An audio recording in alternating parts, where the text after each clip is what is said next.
After driving 9 hours through a snowstorm to surprise my wife on her birthday, I walked in with a small, slightly crumpled bouquet of her favorite sunflowers, a splash of defiant summer yellow against the monochrome onslaught outside. My knuckles were white from gripping the wheel, my body ached with the cold seeped in from the endless white landscape, but my heart felt warm, a fragile ember of anticipation glowing in my chest. 9 hours. Through a blizzard that had turned the highway into a treacherous, shifting beast. 9 hours of whispering her name, of picturing her smile when she saw me, of imagining the quiet intimacy of her birthday spent just the two of us, miles away from the city noise and the recent unspoken distance that had grown between us like ice on a window pane. The house was dark, which struck me as odd. Chloe loved light. Her 35th birthday, and not a single lamp on? The car wasn't in the driveway either. Maybe she'd gone out? A quick errand? My initial warmth cooled slightly, a prickle of disappointment. But the surprise was still valid. I fumbled with the lock, the old key stiff and resistant in the cold. It clicked. The silence inside was deeper than the silence of the snow. It wasn't just quiet, it felt occupied, yet still. "Chloe," I called out, my voice muffled by the layers I still wore. No answer. I stepped inside, the familiar scent of our home, a mix of old books, brewing coffee, and the faint, lingering trace of her perfume, usually a comfort, now felt alien, watchful. I kicked off my snow-laden boots by the door, the wet thud unnaturally loud. The sunflowers felt heavy in my hand, their bright heads suddenly seeming garish, out of place in the gloom. I moved further into the house, towards the living room, towards the faint, rhythmic creaking sound that was just starting to register through the dull throb of my fatigue. It was coming from the bedroom. My breath hitched. Not a creak. A rhythmic thump. My mind, desperate to find a rational explanation, scrambled. The cat? No, we didn't have a cat. A branch hitting the house? Too regular. The boiler? Never made a sound like that. The sound grew louder, clearer, as I moved down the short hallway, each step echoing in the oppressive silence. It was the sound of something deliberate, repetitive, human. My heart hammered against my ribs, a frantic, trapped bird. The anticipation that had buoyed me for 9 hours curdled into a sickening dread. My hand, the one not holding the ridiculous flowers, instinctively went to the doorknob. It was cold. My hand trembled. I pushed the door open slowly. The scene that greeted me wasn't lit by birthday candles or soft lamplight. It was illuminated by the faint, bluish glow of the bedside lamp casting long, dancing shadows across the room. And there, tangled in our sheets, on our bed, were Chloe and Mark. Mark. My friend. My best man.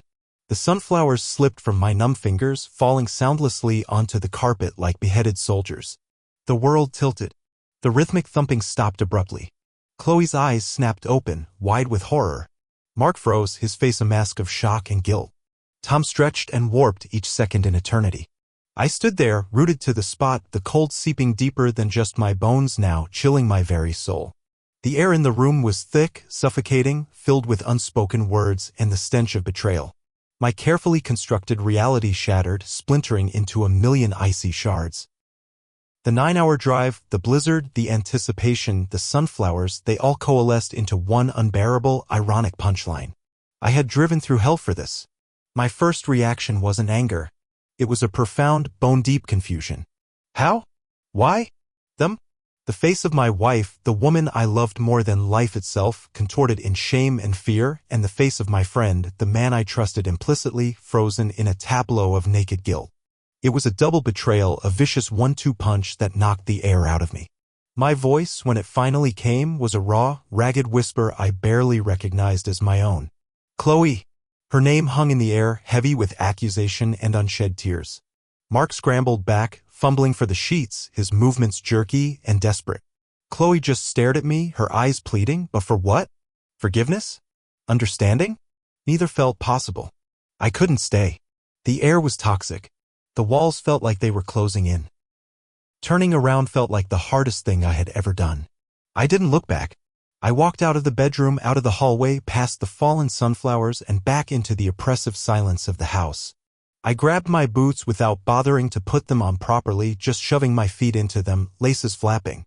The cold air outside was a brutal shock, but it was clean, untainted by the scene I had just witnessed. I got back into my car, the engine still warm from the drive. My hands shook so violently I could barely get the key into the ignition. The blizzard was still raging, the snow falling thick and fast, but it felt like a gentle sprinkle compared to the storm inside me. I didn't know where I was going. Just away. The next few hours were a blur of white and pain. I drove aimlessly, the car functioning on autopilot while my mind replayed the scene. An endless, agonizing loop. Chloe and Mark. Chloe and Mark. The names echoed in my skull. A torturous mantra. Every memory, every shared laugh, every intimate moment with Chloe was now tainted, retroactively poisoned. Our wedding day, our first date, the quiet evenings on the sofa, all of it felt like a lie now, a performance I had been too blind, too trusting to see through. And Mark, the friend who had stood beside me, toasted my marriage, offered advice, shared beers, talked about everything and nothing. The depth of that betrayal felt almost worse. It wasn't just a physical act. It was a violation of a sacred bond, a theft of trust that had been carefully built over years. My phone rang. It was Chloe. I stared at the screen, her name a cruel mockery. I couldn't answer. What could she possibly say?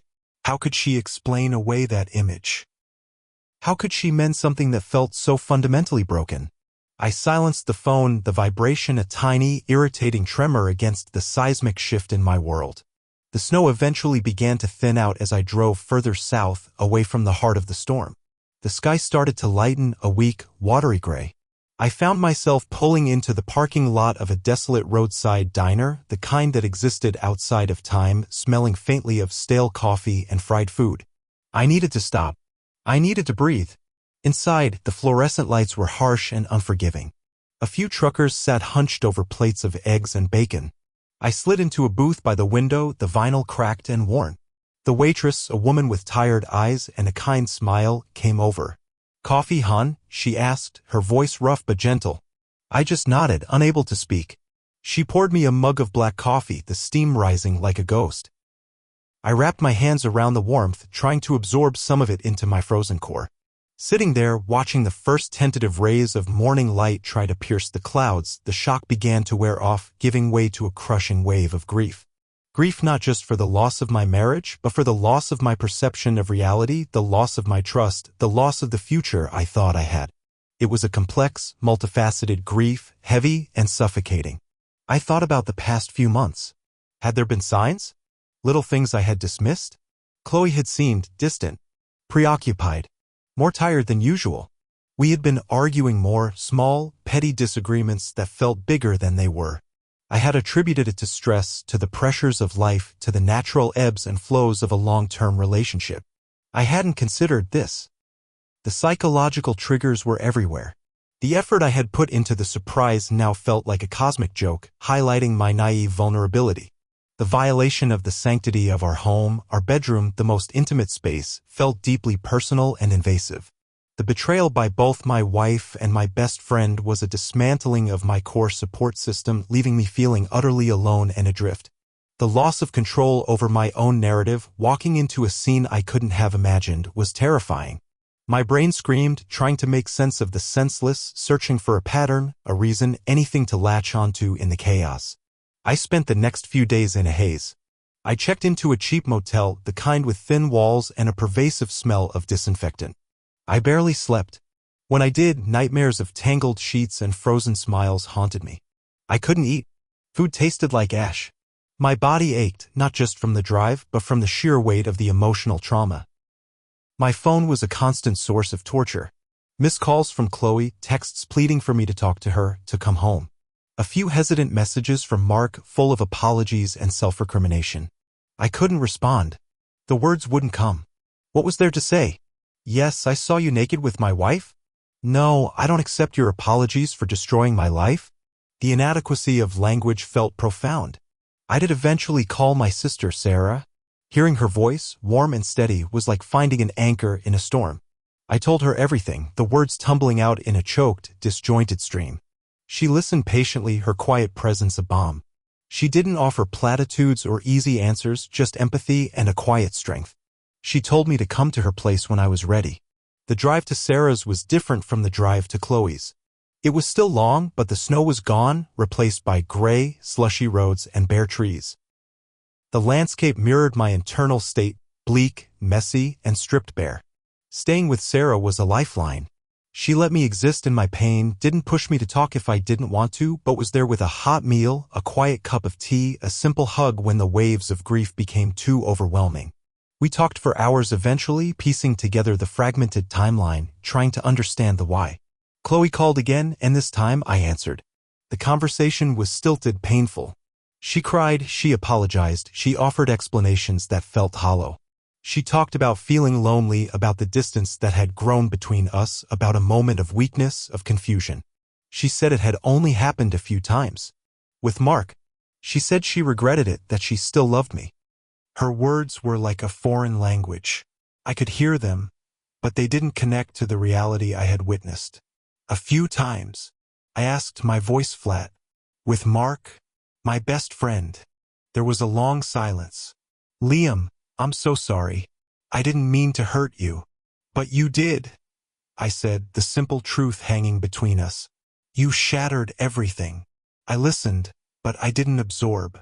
Her pain, her regret, they felt secondary to my own. The betrayal was a wound so deep, so fundamental, that I couldn't see past it. I couldn't reconcile the woman on the phone, tearfully apologizing, with the image burned into my mind, her and Mark, in our bed. Mark called too. His voice was choked with guilt. He didn't make excuses. He just said he'd made a terrible mistake, that he'd betrayed my trust in the worst possible way. He said he understood if I never wanted to speak to him again. I told him I didn't know. I hung up. The sound of his voice, once so familiar and comforting, now felt slimy, dishonest. Over the next few weeks, staying with Sarah, I began the agonizing process of rebuilding. It wasn't about forgiving them. Not yet. Maybe not ever. It was about understanding what had happened to me. The man who drove 9 hours through a snowstorm filled with love and anticipation was gone, replaced by someone raw, wounded, and deeply skeptical. I went back to our house eventually when Chloe was out of town, arranged by Sarah as a buffer. Walking in was like entering a museum of my former life.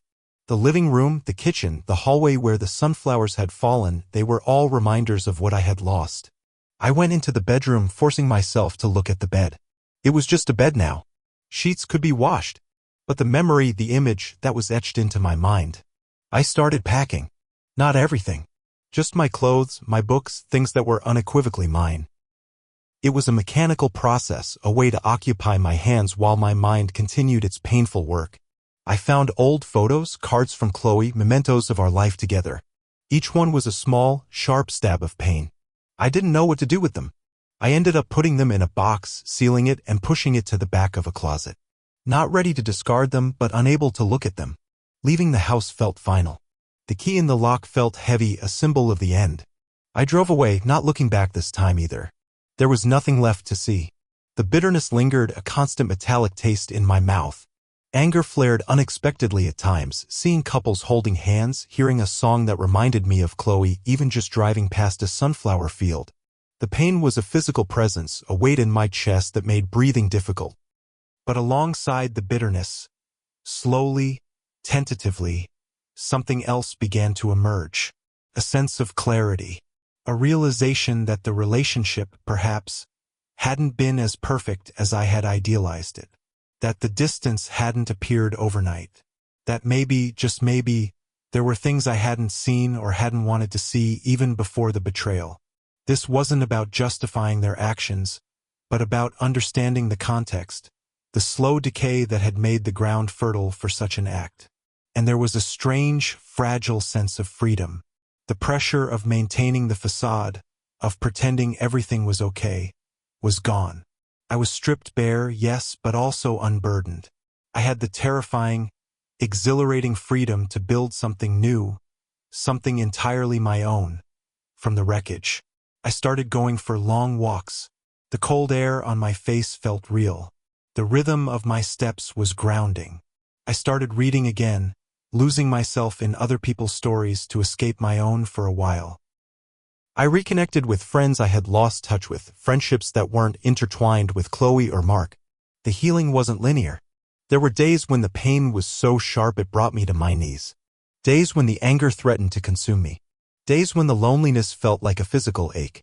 But there were also days when the sun felt warm on my skin, when a simple meal tasted good, when I found myself laughing at something Sarah said. Small moments of light in the darkness. I eventually moved into my own small apartment, a quiet space that felt neutral without the ghosts of a shared past. I started decorating it slowly, deliberately, choosing things that felt like me, not us. A comfortable chair for reading, a few pieces of art that spoke to me, plants that brought life into the space. Each choice felt like a small act of reclamation. I hadn't spoken to Chloe or Mark in months. The silence felt necessary. A space to breathe, to heal, to figure things out without their presence complicating everything. I didn't know if I ever would speak to them again. Forgiveness felt like a concept too large, too distant to even contemplate. The bittersweetness of the ending wasn't about finding a silver lining in the betrayal itself. There was no justification for the pain they had caused. The betrayal was a scar I would always carry. But the bittersweetness lay in the paradox of loss and gain. I had lost my marriage, my best friend, and the comfortable certainty of my life. The cost was immense, the pain undeniable. But I had also gained something. I had gained a deeper understanding of myself, my resilience, my capacity to survive profound heartbreak. I had gained the opportunity to build a life based on a truer, albeit more painful, understanding of reality. I had learned that trust, once broken, leaves fissures that may never fully close, but that it is still possible to find connection and meaning in other places. I was no longer the man who had driven 9 hours through a snowstorm, brimming with naive hope. That man was gone, a casualty of a white, unforgiving night. The man who remained was different, wiser, perhaps, more cautious, certainly, but also stronger, more independent, and with a quiet, hard-won understanding of the fragility and complexity of human relationships. One day, months later, I was walking through a park, the spring air crisp and clean. I saw a small, vibrant patch of sunflowers blooming in a community garden. I stopped and looked at them for a long time. They were just flowers, bright, cheerful, resilient. The sight no longer brought an immediate surge of pain or a replay of that night. It brought a quiet acknowledgement. A memory, yes, but not a wound. I walked away, the sun warm on my face, the path ahead uncertain but open. The journey had been brutal, the destination unexpected and painful. But I had survived the storm, both the one outside and the one within. And that, in its own quiet, bittersweet way, felt like a victory. The sunflowers were just flowers now, and I was just a man walking in the sun, carrying his past like a shadow, but finally, undeniably moving forward.